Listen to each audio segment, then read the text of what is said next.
A hot topic of conversation always in the media is legacy, right? Players' legacy. You're having a great season. You're having one of the best postseasons ever.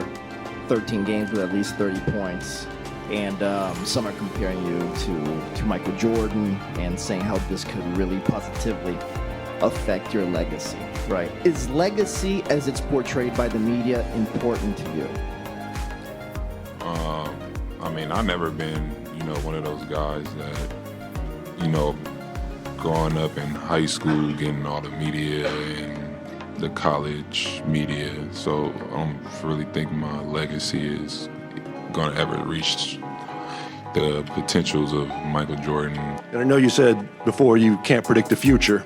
Yes. But Michael Jordan had 4 straight 40-point games against the Suns in the NBA Finals. I'm not Michael Jordan. Is that in jeopardy? I'm not Michael Jordan. 40 points in a straight 2. 4 in a row. Yeah, no, I'm not Michael Jordan. If there was one area of weakness people thought was a weakness with Michael Jordan was his outside shooting.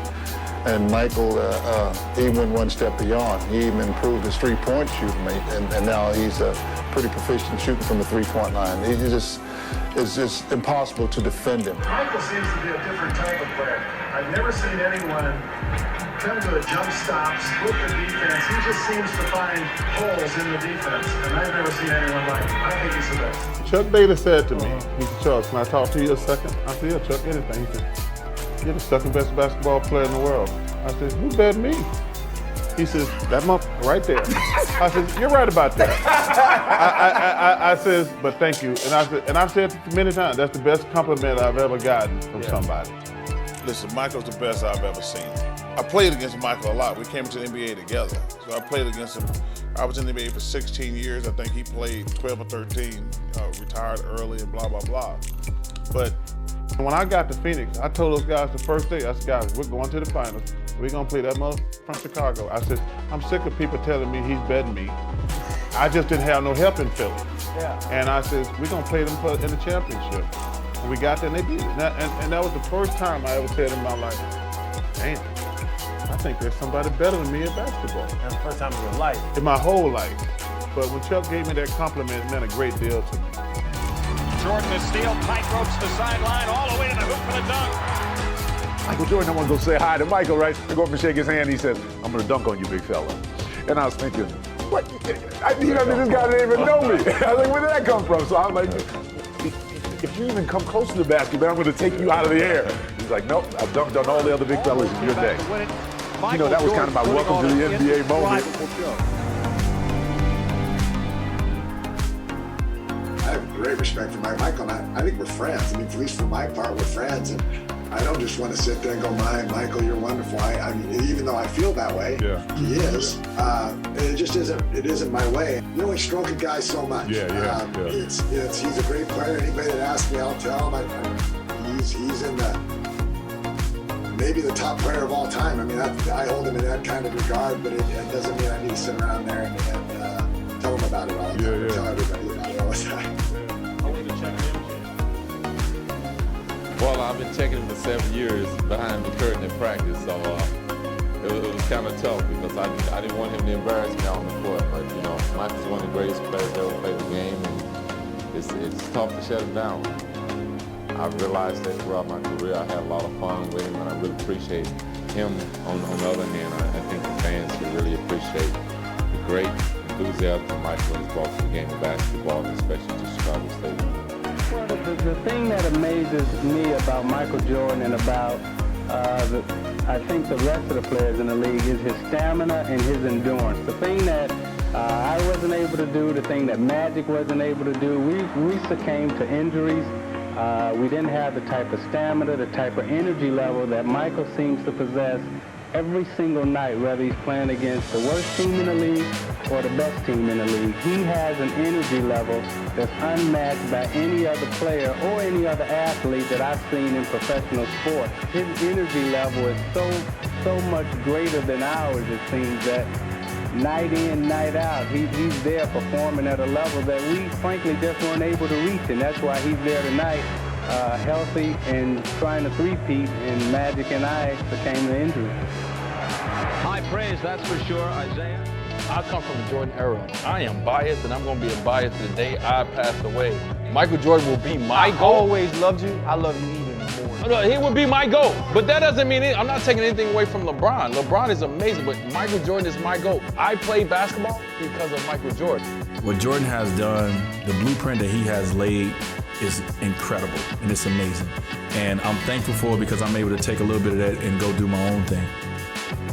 It was 97, we was in Minnesota, and Flip had switched and put me on Michael Jordan, one of the greatest, probably ever touched the ball.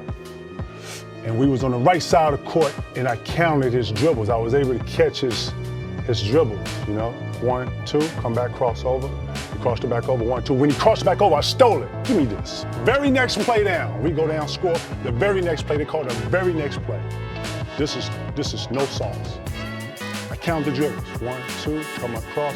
When I blinked, he was gone. I turned around, he was dunking the ball, giving somebody dapping halfway down the court. That fast. That's what I knew Michael Jordan.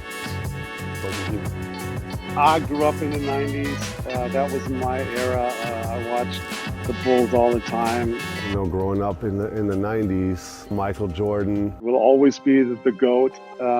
Always. I don't care who comes along. I was a huge fan, and to put us in that category, I would never even go near that. Michael Jordan used to always say that you was his favorite player and you was the one he always looked to. When you used to see him play, did you see the similarities?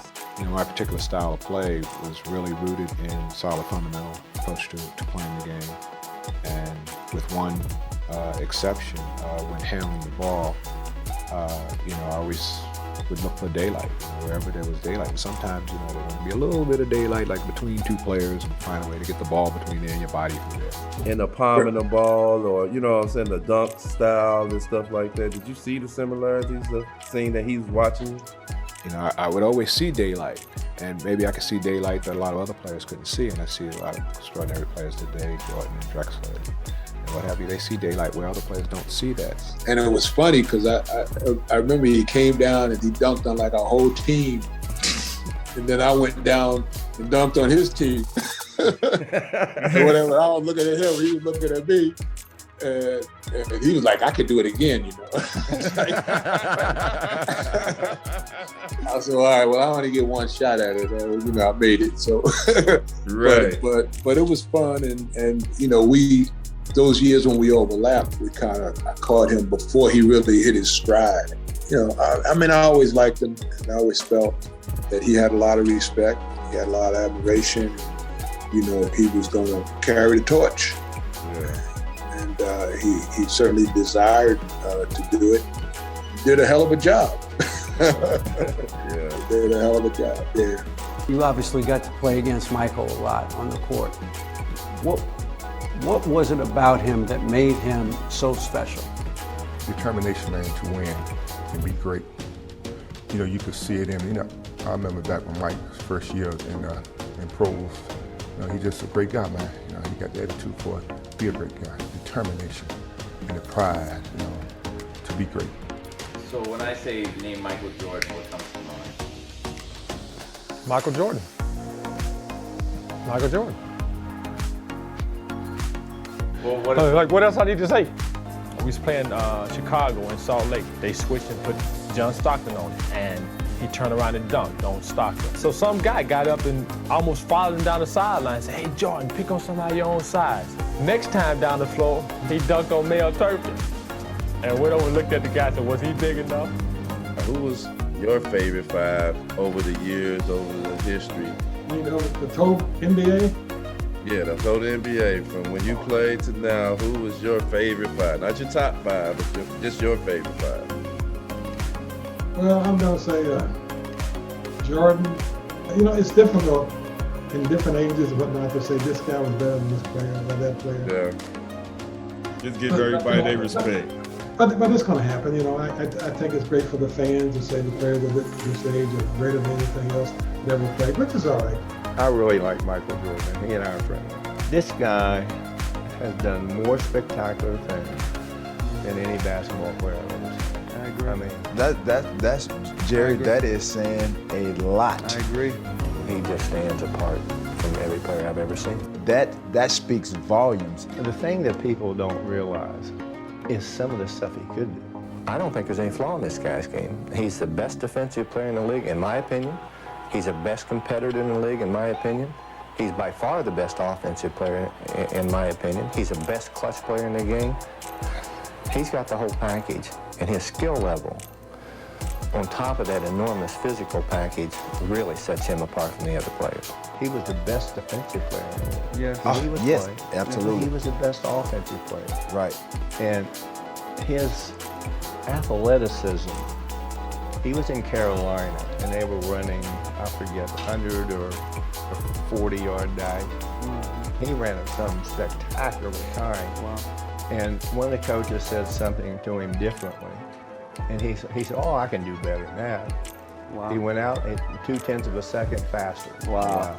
The legend of Michael Jordan just get told every single day. Mm-hmm. You know, it's a Michael Jordan story being told by somebody on earth right now. You know, he was the standard. He was what you strive to be as a basketball player. To, you know, have so many stories and just know what he brought to the game and know how much he changed the game, and then to have him walk in and just to see that in form, it's just like, damn, it's captivating, you know? He's just a polarizing figure.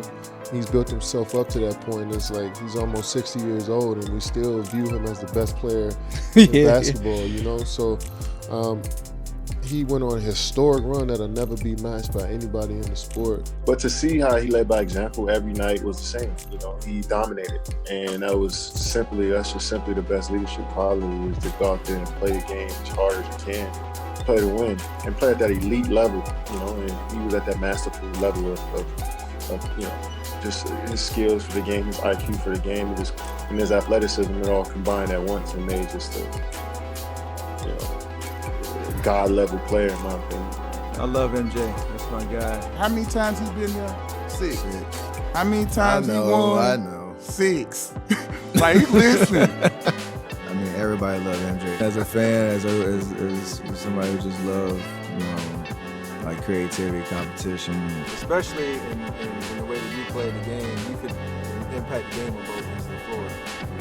I'm sure you always felt like that was time for you to flip the switch and get things back under control. He's the GOAT. What if we could send Michael Jordan back to playing basketball with you in your prime? Michael Jordan is one of those rare specimens that could have played at any particular time, and is a gifted athlete who is using those gifts in basketball incredibly so. I've been watching. We'll give you a couple talks soon, man. All right. What was going on in that conversation? Well, I just went over to say hello to him, and I was like everybody else. I meant all.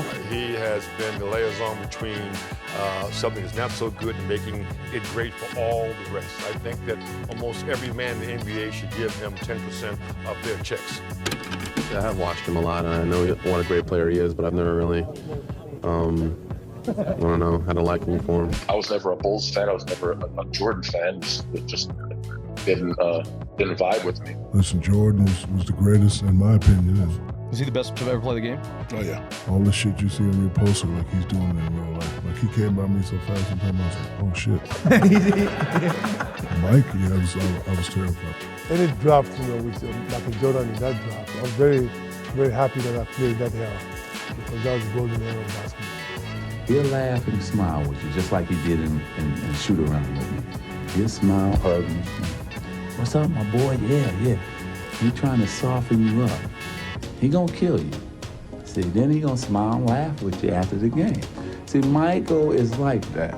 That's why you almost can't beat him. The only thing I can see that's a weakness to Michael Jordan is the fact that if he shows up and he just don't want to play and then only score 30 instead of 50. Michael Jordan is not only the best basketball player, but he's the most exciting basketball player to ever play. We only dream about doing things that he can do. And that's what made him Michael Jordan. One similarity, I guess there are many, but one that strikes me between you and Michael Jordan, Larry, is that killer instinct, totally ruthless on the court. You had that, and Michael does too. Well, that's awful nice, Bob, to compare me and Michael Jordan.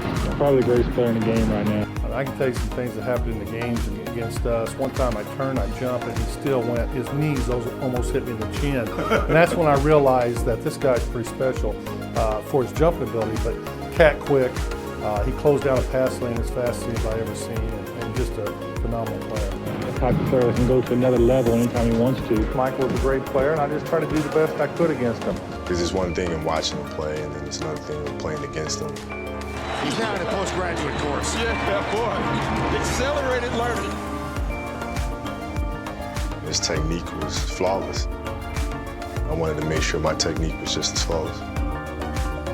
Been down a half court, and he wanted to know how, when I turn around on my jump shot, how to feel the defense. I told him you should feel the defense with your legs.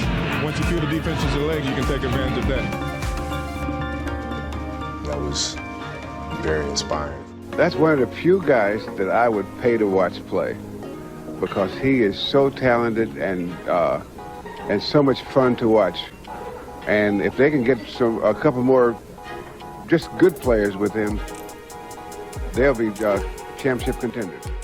As soon as he came to the league, he started leading the league in scoring. So I knew he could do it. And James Worthy said, "Watch this guy. He's gonna be something." And he was absolutely right. Are you better than Jordan? I'm not better than him, but I was at least as effective as he was. I wear the number because of Mike. I think I fell in love with the game because of Mike. When you're growing up and you're seeing Michael Jordan, it's almost like a god. The way that he approached the game, the way that he led his troops when he went out on the court, and his never say die attitude, man, was something I always looked up to. For my name to come up in a discussion with the greatest basketball player of all time, it's like wow. I did pretty much everything that MJ did when I was a kid. I shot fadeaways before I should have. I wore a leg sleeve on my leg and folded it down so you saw the red part. I wore black and red shoes with white socks. I wore short shorts so you could see my undershorts underneath. But I did everything Mike did, man. I wanted to be Mike. And so for my name to come up in any discussion with Michael Jordan, so it's just a wow factor. I don't really have nothing to say. First of all, you're never going to say who's the greatest of all time. To me, I think that's more for PR and more for selling stories and getting hype. It's an unfair parallel. It's an unfair choice. This is one way you can judge the two. How much impact did each change or evolve the game?